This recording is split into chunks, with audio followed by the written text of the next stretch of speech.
各位贵宾，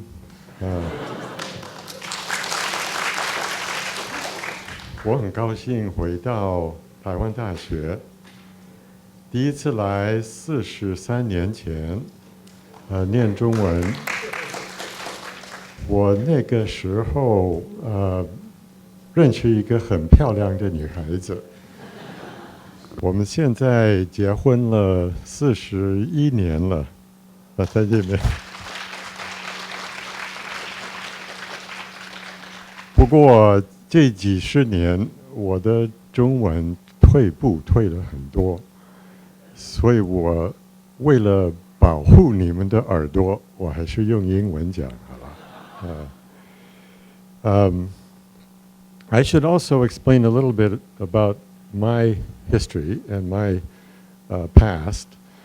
For 25 years, I've been involved in building 2 new campuses of the University of Washington. So 25 years ago, there were 0 students, and now each campus has about 5,000 students.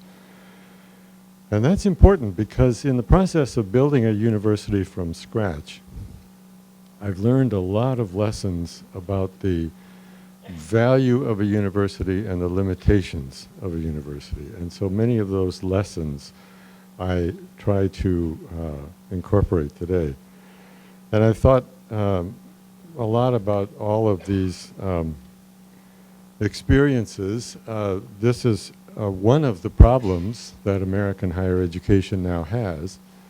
And we have not solved it. The tuition levels now at most universities is rising to a level that is unsustainable.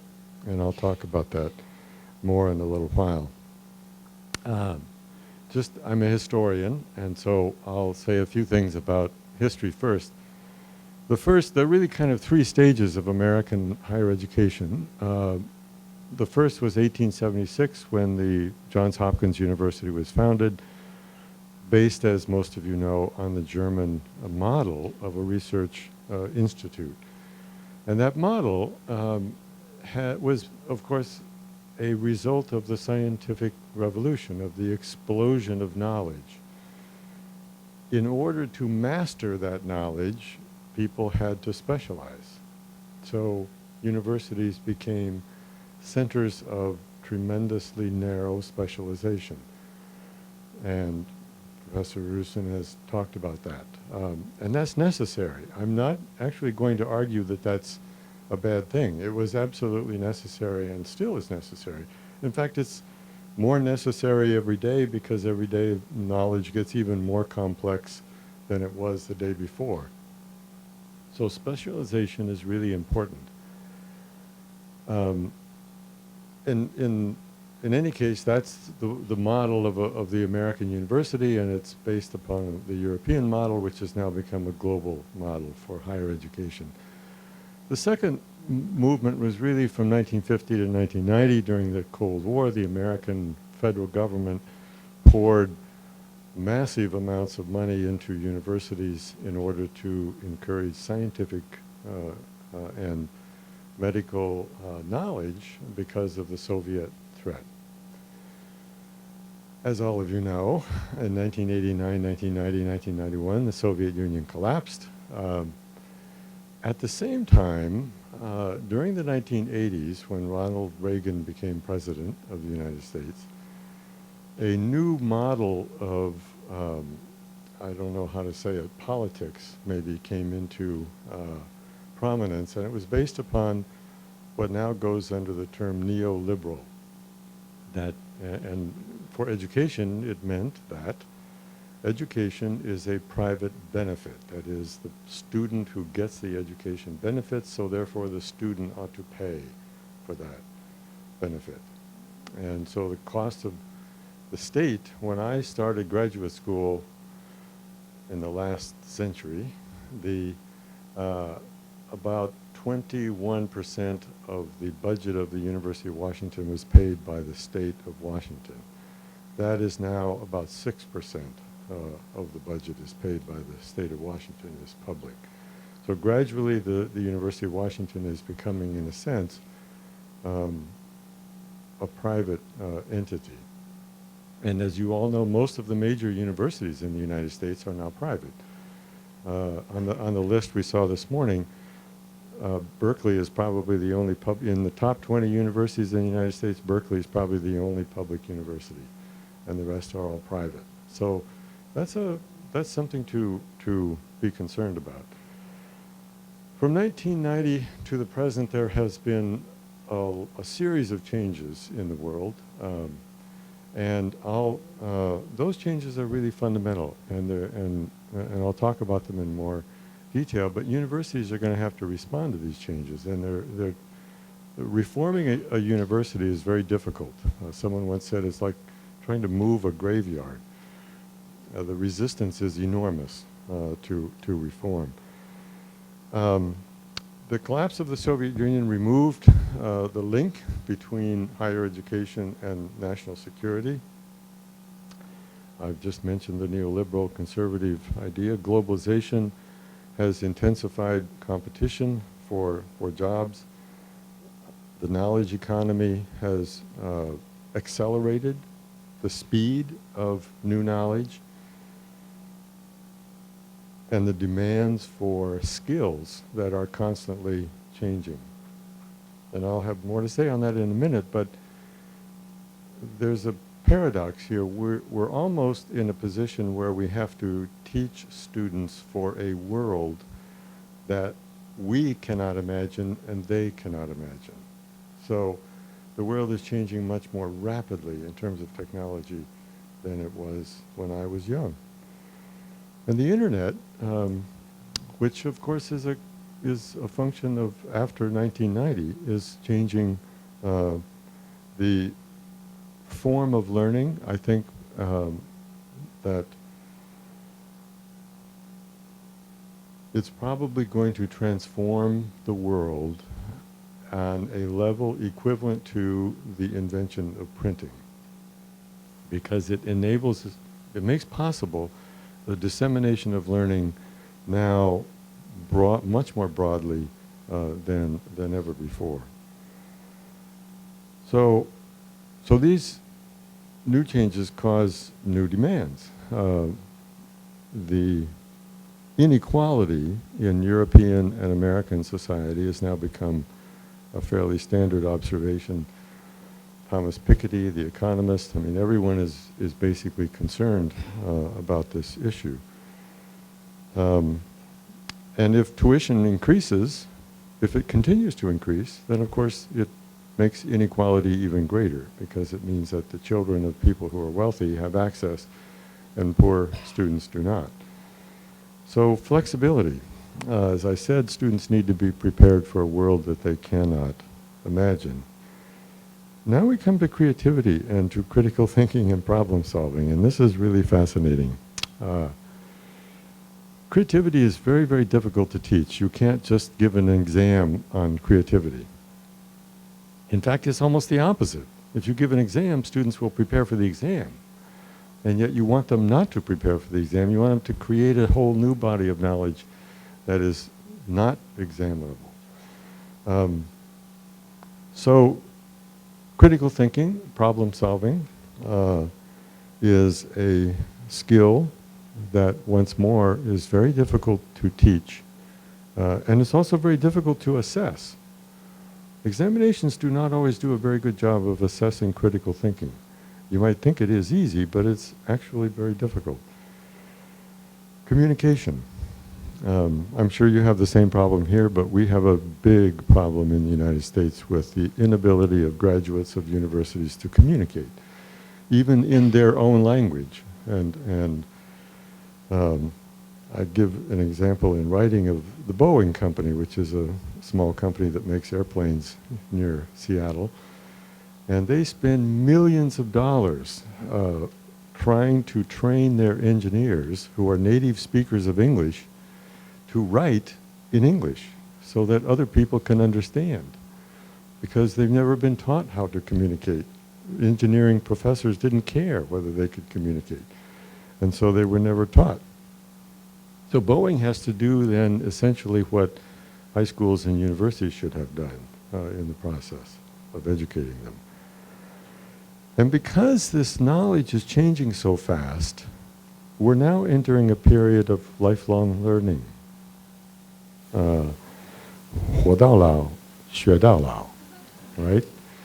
I mean, now universities should be thinking more in terms of having students come in for a period of time, learn whatever they need to know at that point, go out in the workforce and come back many times during a lifetime.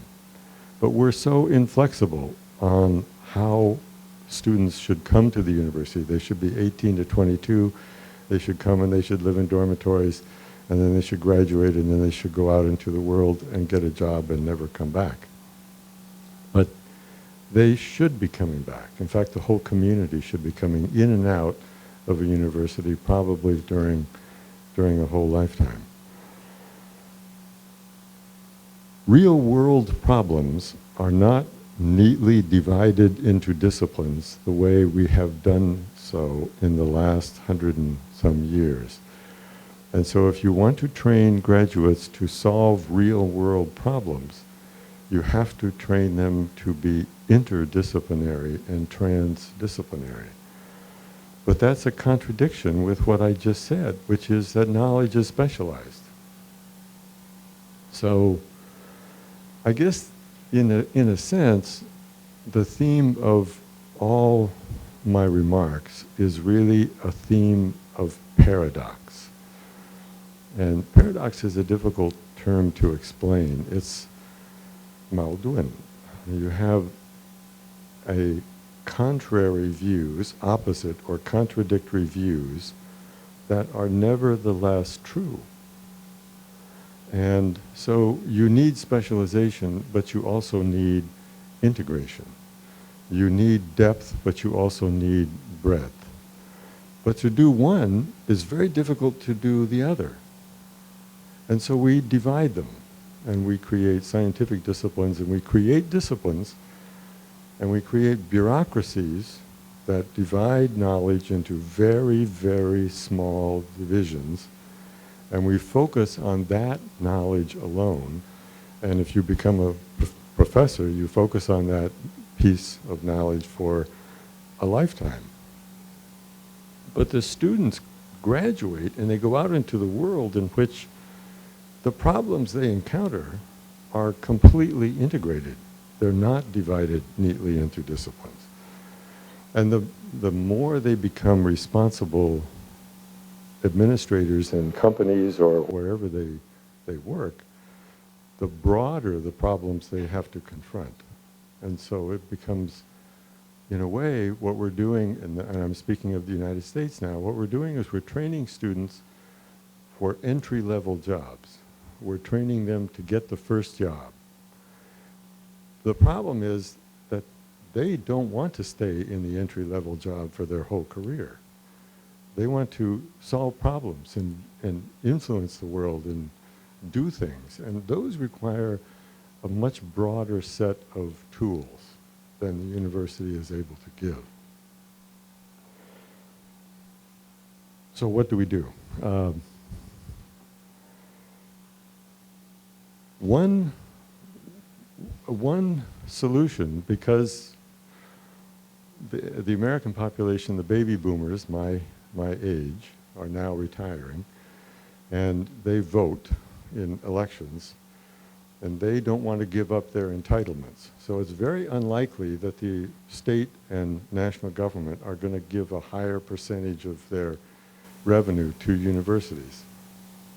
And the level of tuition is already too high. It's unsustainable. So clearly, the funding of American higher education now becomes a crisis, a serious problem. One proposal, which is a very interesting proposal, is to have students access to the university for free, but then charge them a small percentage of their income for the rest of their life.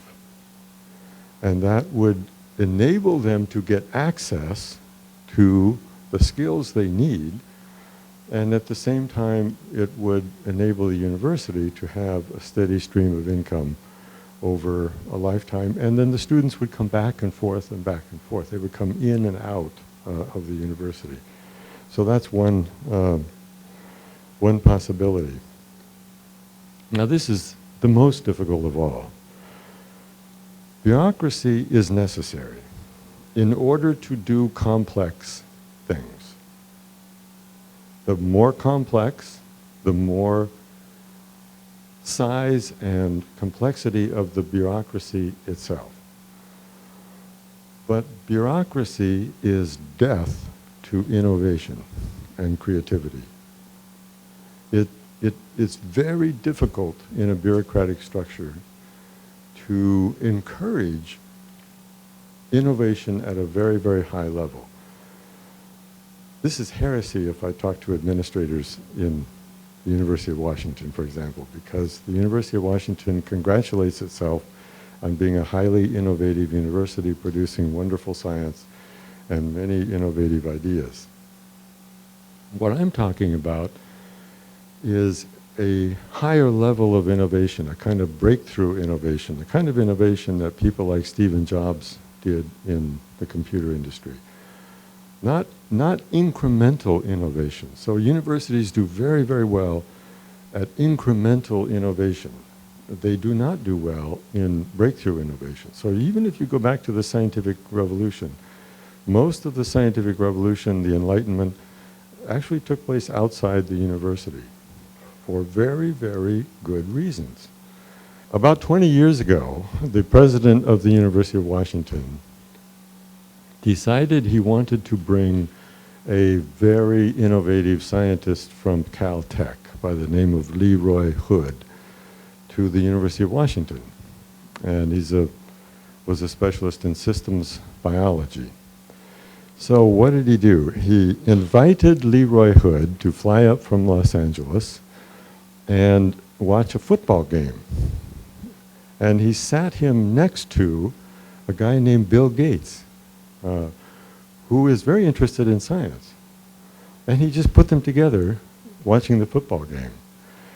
And by the end of the football game, Bill Gates was fascinated with Leroy Hood's research, and he gave the University of Washington a gift of $10 million to bring Leroy Hood to the University of Washington and do really path-breaking work in systems biology and medicine. It's very, very interesting stuff that Lee Hood does.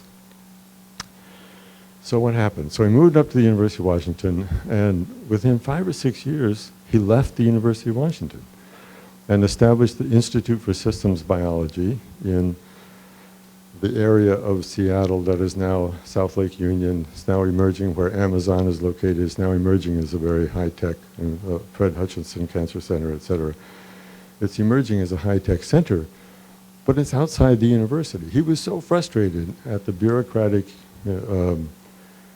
regulations of the University of Washington that he left. And it shouldn't be that way. I mean, universities are going to have to get much more flexible.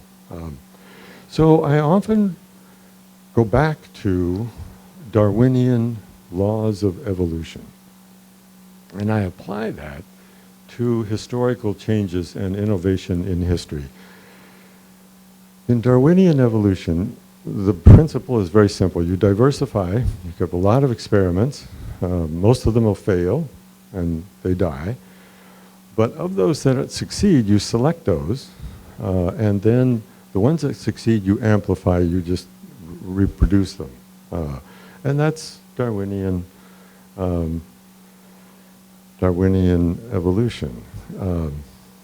I sometimes think, and I'll mention this in a moment, that's also what happened in the Chunqiu and Zhangguo period, when there was a lot of competition, a lot of interest in hiring talent and not caring at all whether they had a PhD or whether they had any credentials whatsoever, but they wanted only talent and creativity because they were so competitive. That's the world that exists for students when they graduate from the university. So what are some examples of what I'm talking about? One is Silicon Valley, another is Seattle, computer industry, Starbucks, Amazon, Microsoft. They are highly competitive, and yet they have a high tolerance for failure. And here is another manifestation of bureaucracy. All of you who are familiar with bureaucracy, and you all are because you're connected to a university of one kind or another, failure, to be innovative, requires a high tolerance for risk. But bureaucracies have a very low tolerance for risk. And so the key, and that's why it's a paradox, it's a Maodun. You need university and you need bureaucracy to make a university function. But you also need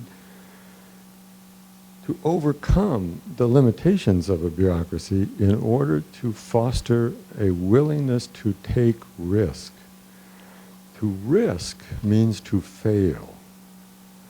And if failure is something that is discouraged, then people won't do it.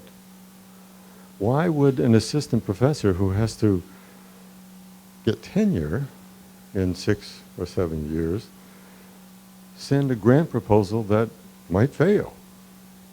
And would the NSF, the National Science Foundation, which is a big bureaucracy, give a grant to someone who says, well, you know, this might work or it might not, or who has failed in the past? Charles Darwin would never have got tenure in the University of Washington because, and you can imagine the grant proposal Charles Darwin would have sent to the National Science Foundation. I would like to travel around the world on a ship for 3 or 4 years, and then I'd like to take 20 years to think about it, and I may or may not actually produce something that will, in effect, change the world, which is what he did. So universities have to be both big and small. Caltech is small.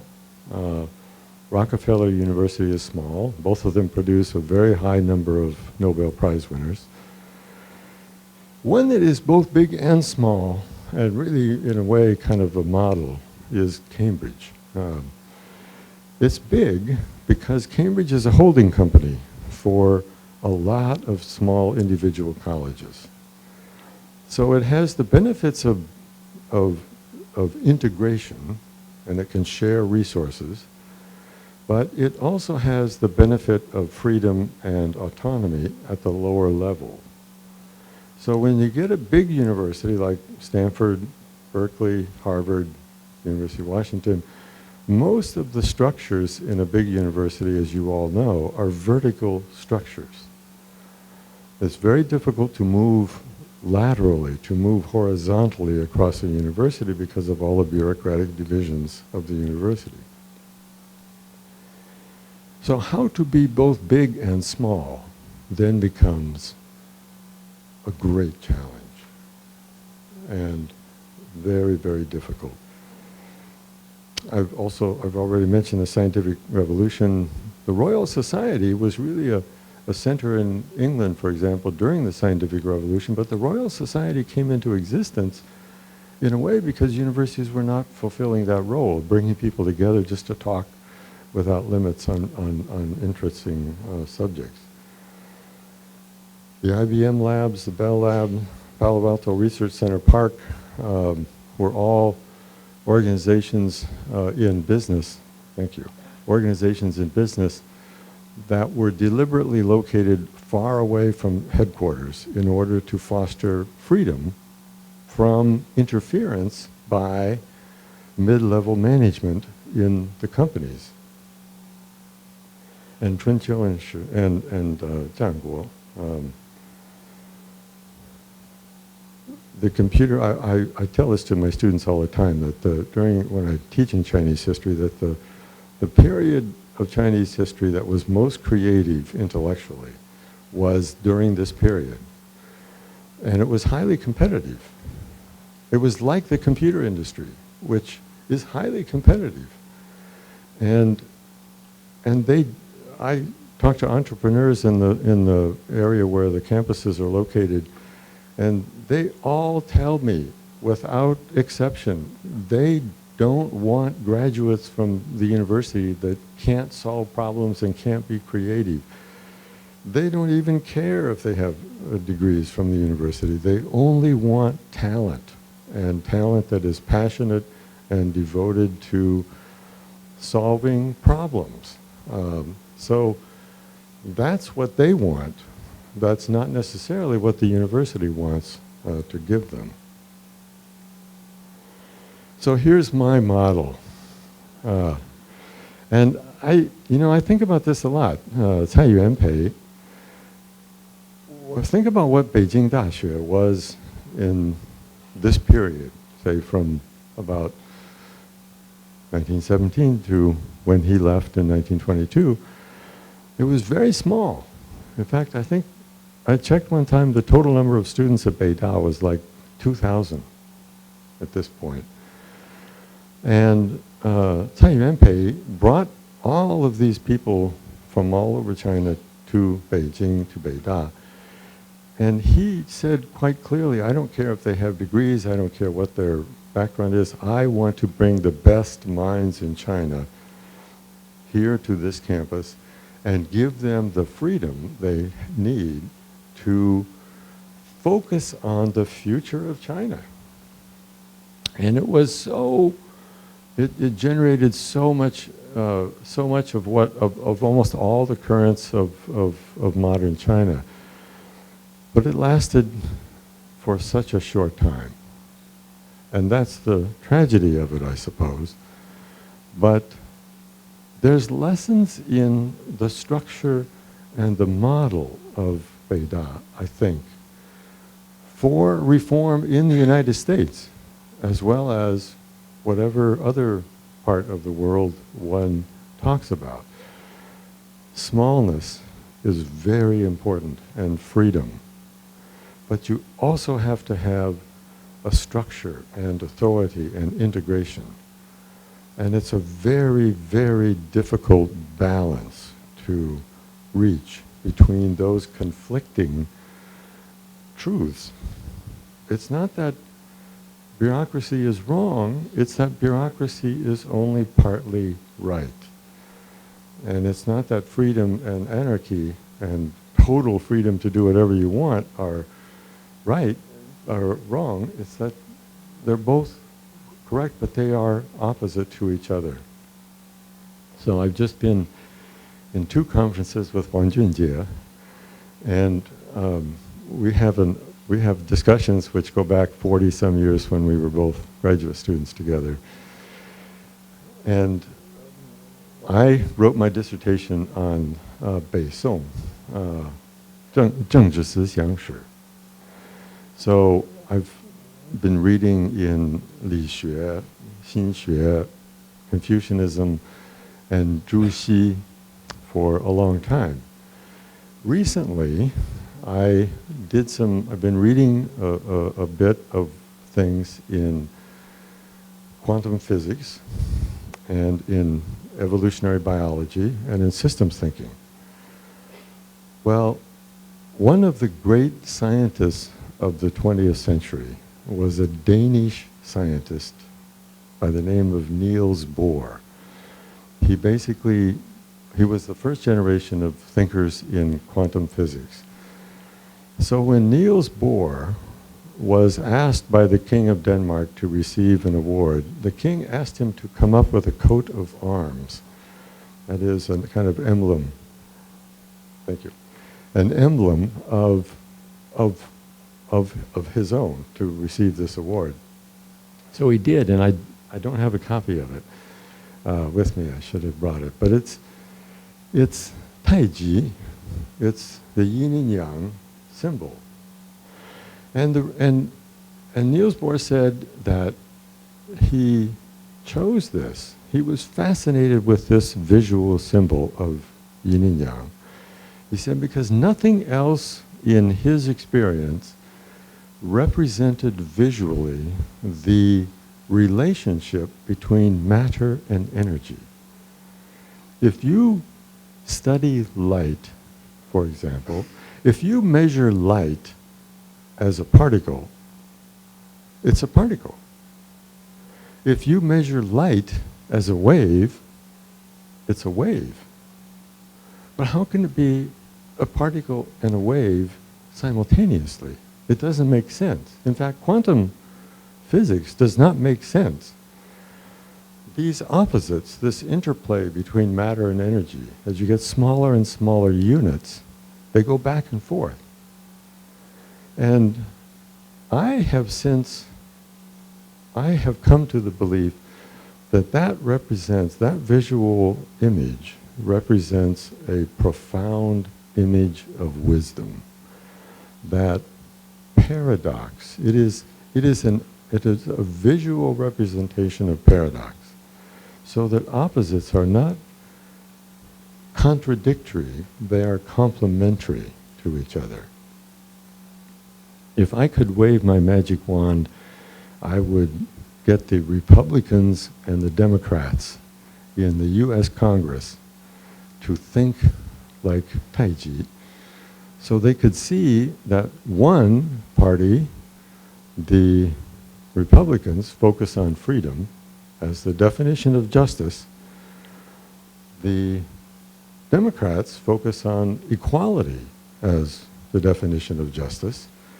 And they each assume that because they are right and the other is opposite, the other is wrong. And yet, they're actually both right. But they are in tension with each other. And so the trick, the never-ending challenge, is to balance those opposites. And that is not easy. So the reform of American higher education is an ongoing task, but it's a task which requires an enormous amount of leadership at the top. And it requires a kind of a new conceptual way of looking at the world that isn't only based upon bureaucracy, but the value of non-bureaucratic ways of looking at the world as well. Did I get it? I did it. I made it within 40 minutes. So, thank you.